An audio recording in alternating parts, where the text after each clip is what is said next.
زندگی ایک ایسا سفر ہے جس میں ہر انسان رہنمائی کی تلاش میں نکلتا ہے۔ یہ دنیا اپنی رنگینیوں اور الجھنوں کے ساتھ بے شمار راستے دکھاتی ہے، مگر سچائی کا راستہ ہمیشہ دل کی گہرائیوں سے پکارا کرتا ہے۔ اسی تلاش میں انسان ایک ایسی صدا سنتا ہے جو اس کے باطن کو جھنجھوڑ دیتی ہے، ایک دعوت جو اسے اپنے اصل رب کی پہچان اور اپنی حقیقت کی طرف لے جاتی ہے۔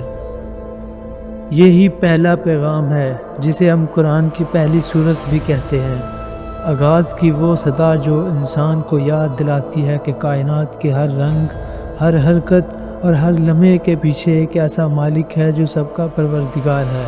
ایک ایسا وجود جس کی مہربانی ہر شے کو ڈھانپ لیتی ہے، چاہے ہم اسے پہچانیں یا نہ پہچانیں۔ وہی ہے جو انصاف کے دن لانے والا ہے، وہی ہے جو دلوں کو سکون عطا کرتا ہے۔ یہ آغاز انسان کو جھکنا سکھاتا ہے،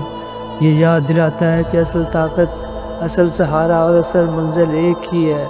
یہ ایک ہی دل کی پکار ہے، ایک عاجزانہ التجا کہ ہمیں اس سیدھے رستے پر قائم رکھ، ہمیں ان اندھیروں سے بچا جہاں گمراہی اور تکبر دلوں کو زنجیر بنا دیتے ہیں۔ یہ الفاظ صرف زبان سے ادا نہیں ہوتے، یہ دل کی دھڑکن سے جڑ جاتے ہیں، یہ روح کی وہ دعا ہے جو ہر مشکل، ہر دکھ اور ہر موڑ پر انسان کے اندر سے آتی ہے۔ یہ قرآن کا پہلا سبق ہمیں سکھاتا ہے کہ حقیقی نجات اسی میں ہے کہ ہم اس کے راستے کو پہچانیں جو روشنی کی طرف لے جاتا ہے، جو سکون اور یقین کی طرف لے جاتا ہے۔ یہ آغاز صرف ایک باب نہیں بلکہ پوری زندگی کا تعارف ہے، ایک ایسا راستہ جس پر چل کر دل کو یقین، روح کو قرار اور زندگی کو اصل منزل کا پتہ ملتا ہے۔ یہ وہ صدا ہے جو ہر دور، ہر زبان اور ہر دل میں آج بھی گونجتی ہے،